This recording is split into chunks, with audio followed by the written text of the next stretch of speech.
Okay, अब थोड़ा सा बैंक रिकन्सिलिएशन का कॉन्सेप्ट समझ लेते हैं। बिजनेस जब भी रिसीट्स या पेमेंट्स कर रहा होता है तो वो उसको कहाँ रिकॉर्ड करेगा? अपने कैश बुक में। बिजनेस का डॉक्यूमेंट होता है कैश बुक। अब फॉर एग्जांपल बिजनेस को कैश आया, बिजनेस ने कैश रिसीव किया और उन्होंने वो कैश डिपॉजिट कर दिया बैंक में।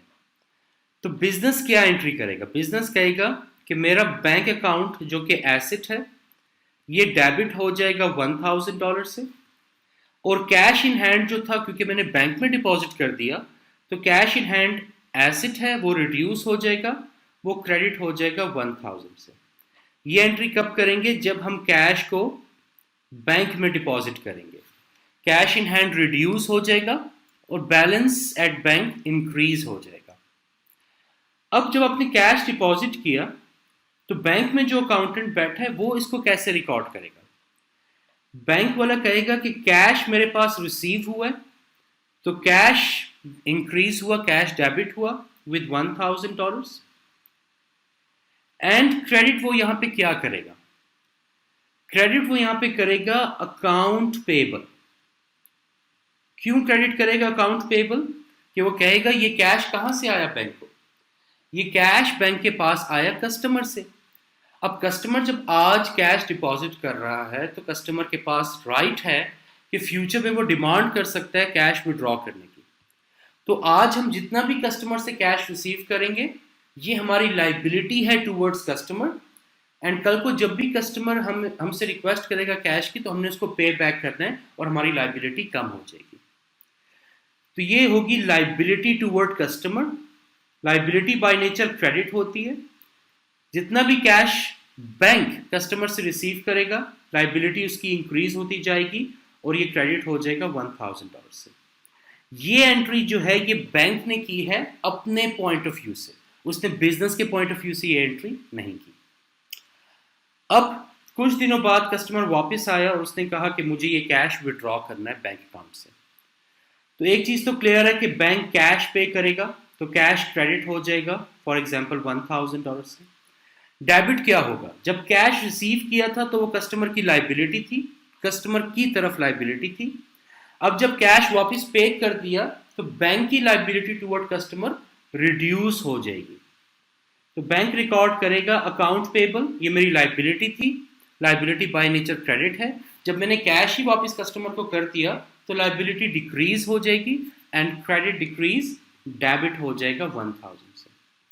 और कस्टमर इसको कैसे रिकॉर्ड करेगा? जब वो कैश विड्रॉ कर लेगा बैंक अकाउंट से, कैश इन हैंड जो है इंक्रीज हो जाएगा तो डेबिट हो जाएगा $1000 से, और क्रेडिट क्या होगा? बैलेंस एट बैंक, ये रिड्यूस हो गया तो ये क्रेडिट हो जाएगा $1000 से। ये एंट्री कब होगी? जब हम विड्रॉ कर रहे हैं। ये एंट्री बिजनेस करेगा, ये एंट्री बैंक करेगा। और जब डिपॉजिट करेंगे तो ये एंट्री जो है बिजनेस करेगा और ये एंट्री जो है बैंक करेगा। So I hope you are clear with the differences.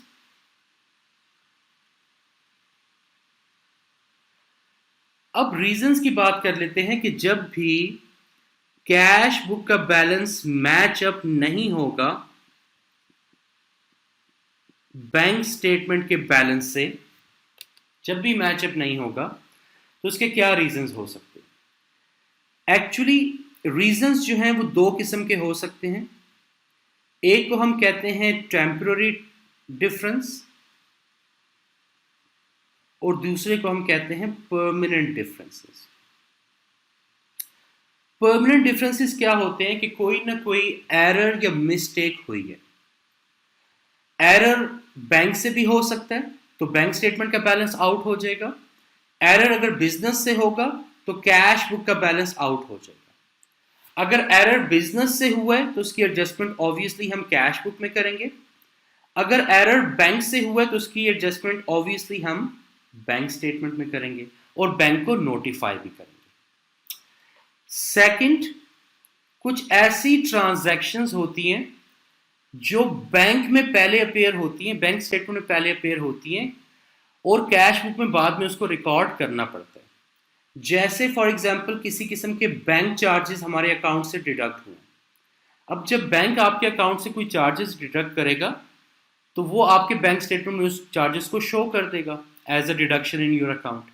फिर जब मंथ एंड पे आपको बैंक स्टेटमेंट मिलेगी, फिर आप देखोगे ये तो चार्जेस डिडक्ट हुए और ये कैश बुक में रिकॉर्ड नहीं हुए, तो फिर आप उसको कैश बुक में रिकॉर्ड करोगे। इसी तरह बैंक ने अगर आपको किसी किस्म का इंटरेस्ट रेवेन्यू पे किया है आपके सेविंग्स अकाउंट पे, आपके अगर सेविंग्स अकाउंट में बैंक ने आपको किसी किस्म का इंटरेस्ट पे किया है, तो जब भी वो इंटरेस्ट पे करेगा तो वो आपके अकाउंट में क्रेडिट कर देगा, लाइबिलिटी, अपनी लाइबिलिटी को इंक्रीज कर देगा। It will show as a positive balance in your bank statement. और जब बैंक स्टेटमेंट मंथ एंड पे रिसीव होगी तो फिर आप उसको एज अ डेबिट अपने कैश बुक में या एज अ रिसीट अपने कैश बुक में रिकॉर्ड करेंगे। और भी कुछ कॉमन एग्जांपल्स हैं ऑटोमेटेड ट्रांजैक्शंस। ऑटोमेटेड ट्रांजैक्शंस क्या हो सकती हैं? जैसे कि आपने क्रेडिट कार्ड डेबिट कार्ड से कोई पेमेंट की है, या आपने कोई डायरेक्ट डेबिट से कोई पेमेंट की है, या स्टैंडिंग ऑर्डर से कोई पेमेंट रिसीव की है। अब ये सारी ऑटोमेटेड पेमेंट्स हैं। ये रिसीट्स एंड पेमेंट्स डायरेक्टली आपके बैंक अकाउंट में आती हैं, फिर बैंक स्टेटमेंट में आपको पता चलती हैं, और फिर उसके बाद अपने कैश बुक में इनको रिकॉर्ड करना होता है। तो ये जितने भी यहाँ पर मैंने परमानेंट डिफरेंसेस आपको एक्सप्लेन किए हैं, errors, bank charges, interest revenue, automated transactions, ये सब के सब आपके परमानेंट डिफरेंसेस होते हैं और इनको आपने खुद से ठीक करना होता है कैश बुक में। एरर्स अगर बिजनेस से हुआ तो कैश बुक में एडजस्टमेंट करेंगे, एरर अगर बैंक से हुआ तो बैंक स्टेटमेंट में उसकी रेक्टिफिकेशन करेंगे और बैंक को नोटिफाई करेंगे। अब टेम्पररी डिफरेंसेस क्या होते हैं? टेम्पररी डिफरेंसेस दो किस्म के होते हैं। एक होता है अनप्रेजेंटेड चेक्स और दूसरा होता है अनक्रेडिटेड चेक्स। अब इन दोनों में डिफरेंट क्या होता है? अनप्रेजेंटेड चेक्स पहले देख लेते हैं। अनप्रेजेंटेड चेक्स, फॉर एग्जाम्पल, आपने अपने सप्लायर को, आप इस बिजनेस ए हैं, आपने अपने सप्लायर को पेमेंट करनी है थ्रू चेक। सप्लायर है आपका एस। तो आप क्या करेंगे? कैश बुक में जब आप चेक रेडी कर लेंगे तो कैश बुक में एज अ पेमेंट उसको रिकॉर्ड कर लेंगे, कैश बुक को आप क्रेडिट कर लेंगे और फिर इस चेक को आप भेज देंगे अपने सप्लायर को। अब सप्लायर की जॉब ये कि उसने ये चेक लेके जाना है बैंक के पास, ताकि बैंक आपके अकाउंट से पैसे डिडक्ट करे और सप्लायर के अकाउंट में डाल दे। लेकिन due to any reason supplier busy था, वो ये चेक अभी तक लेके ही नहीं गया। अब आपने कैश बुक में एज अ पेमेंट रिकॉर्ड कर लिया इस चेक को, आपने अपने कैश बुक का बैलेंस रिड्यूस कर लिया है, लेकिन बैंक में क्योंकि वो चेक अभी तक पहुंचा नहीं है तो बैंक ने आपके अकाउंट से पैसे डिडक्ट नहीं किए। तो क्या होगा कि आपकी कैश बुक में पेमेंट तो आ गई लेकिन बैंक अकाउंट से पेमेंट डिडक्ट नहीं हुई, तो यहां पर डिफरेंस आ जाएगा कैश बुक के बैलेंस में और बैंक स्टेटमेंट के बैलेंस में। अब ये कोई परमानेंट डिफरेंस नहीं है क्योंकि कल को, आज अभी तक डिडक्ट नहीं हुआ बैंक अकाउंट से, but maybe in a week और 2 वो सप्लायर चेक लेके चला जाएगा इवेंचुअली और वो बैंक अकाउंट से डिडक्ट हो जाएगा। सो ये क्या है? ये टेम्पररी टाइमिंग डिफरेंस है। ये ऑटोमेटिकली ओवर अ टाइम ये खुद ही करेक्ट हो जाते हैं या खुद ही मैचअप हो जाते हैं। बट हमने जब बैंक रिकंसिलिएशन करनी है और अगर कोई अनप्रेजेंटेड चेक है तो आपने तो ऑलरेडी उसको as a payment cash book में रिकॉर्ड किया हुआ है, बैंक ने वो डिडक्ट नहीं किया, तो आप बैंक स्टेटमेंट के बैलेंस से उसको डिडक्ट करके देखेंगे कि आपका रिमेनिंग बैलेंस मैचअप हो रहा है या नहीं। इसी तरह होते हैं अनक्रेडिटेड चेक्स, इसके टोटली ऑपोजिट्स होते हैं। अनक्रेडिटेड चेक्स क्या होते हैं? फॉर एग्जांपल, आपका कस्टमर सी है, वो आपको पेमेंट कर रहा है थ्रू चेक, आपका है बिजनेस ए। जब वो चेक आपको रिसीव हुआ तो इमीडिएटली कैश बुक में आपने उसको एज अ रिसीट रिकॉर्ड कर लिया अपनी कैश बुक में, कैश बुक को आपने डेबिट कर लिया। अब उसके बाद वो चेक आपने अपने बैंक में डिपॉजिट कर दिया, लेकिन ऑब्वियसली आपको पता है कि जब भी क्रॉस चेक्स होते हैं तो वो BACS या थ्रू बैंक क्लियरिंग सिस्टम जाता है, उसमें 3 से 5 दिन तक लग सकते हैं क्लियर होने में। तो अब क्या हुआ कि आपके कैश बुक में तो एज अ रिसीट रिकॉर्ड हो गई है, आपके कैश बुक का बैलेंस जो है वो आपने इंक्रीज कर दिया है, लेकिन बैंक ने अभी तक आपको क्रेडिट नहीं दिया। बैंक ने अभी तक वो डिपॉजिट प्रोसेस नहीं किया, बैंक ने अभी तक आपका बैलेंस इंक्रीज नहीं किया, तो कैश बुक का बैलेंस ज्यादा हो जाएगा, बैंक स्टेटमेंट का बैलेंस कम ही रहेगा। तो क्या होगा, यहाँ भी डिफरेंस आ जाएगा। बट ये भी टाइमिंग डिफरेंस है, क्योंकि 3 नहीं 5 दिन बाद, 5 नहीं 1 हफ्ते बाद बैंक प्रोसेस कंप्लीट कर लेगा और ये आपको क्रेडिट दे देगा और आपका बैलेंस इंक्रीज कर देगा। और जब बैलेंस इंक्रीज होगा तो दोनों मैचअप हो जाएंगे।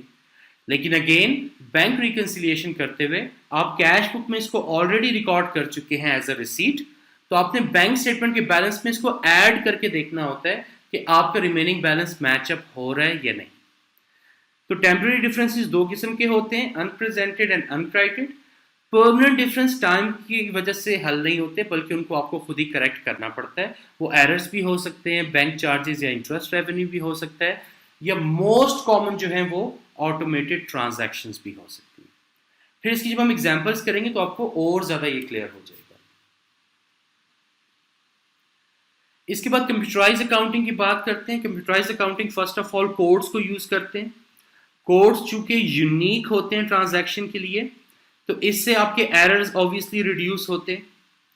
सेकंड, कंप्यूटराइज टोटलिंग जो होती है, कास्टिंग जो होती है, अगर आप कुछ कंप्यूटर पे टोटल कर रहे हैं, फॉर एग्जांपल एक्सेल शीट में आपने 10-12 वैल्यूज लिखी, सम का फॉर्मूला लगा के उसको टोटल किया, उसमें कभी भी गलती नहीं हो सकती अनटिल एंड अनलेस आपने नंबर सही रिकॉर्ड किए हों और फॉर्मूला सही लगाया हो, तो कभी भी उस टोटल में एरर नहीं होगा। लेकिन अगर 10-12 वैल्यूज आप कैलकुलेटर पे ऐड करें, उसमें एरर होने के चांसेस बहुत ज़्यादा होते हैं। सेकंड, पोस्टिंग एरर्स जो हैं वो कंप्यूटराइज अकाउंटिंग में नहीं होते। आपने डबल एंट्री की कैश बुक में, अब कंप्यूटर उसको खुद ही प्रोसेस करेगा, उसको लेके जाएगा कैश रजिस्टर में, उसको लेके जाएगा कैश डे बुक में, उसको लेके जाएगा cash T account in journal ledger, उसको ऑटोमेटिकली बैलेंस लेके जाएगा ट्रायल बैलेंस में और फिर बैलेंस शीट में, वो ऑटोमेटिकली सारी पोस्टिंग हो जाएगी। बट यही सारी पोस्टिंग अगर आप मैन्युअली करें तो गलती के चांसेस बहुत ज़्यादा होंगे। तो इसका हम एक और इंटरनल कंट्रोल अक्सर डेवलप करते हैं कि हम किसी चीज़ को अगर टोटल करना चाहते हैं या कोई रिकंसिलिएशन करना चाहते हैं, तो पहले हम मैनुअली करते हैं ऑन द पेपर और फिर उसको कंप्यूटराइज भी करते हैं, और फिर जो दोनों टोटल्स आ जाते हैं इनको हम कंपेयर कर लेते हैं और देखते हैं कि कोई डिफरेंस तो नहीं आ रहा। तो आप मैनुअली भी कर लेते हैं, कंप्यूटराइज भी कर लेते हैं और दोनों को कंपेयर कर लेते हैं। अगर डिफरेंस आ रहा है तो उसको इन्वेस्टिगेट कर लेते हैं। तो ये क्या है, एक एडिशनल इंटरनल चेक या इंटरनल कंट्रोल हो जाता है, जिससे आप एरर्स को रेक्टिफाई कर सकते हैं या रिड्यूस कर सकते हैं। सो ये सारे बेनिफिट्स हैं कंप्यूटराइज अकाउंटिंग के।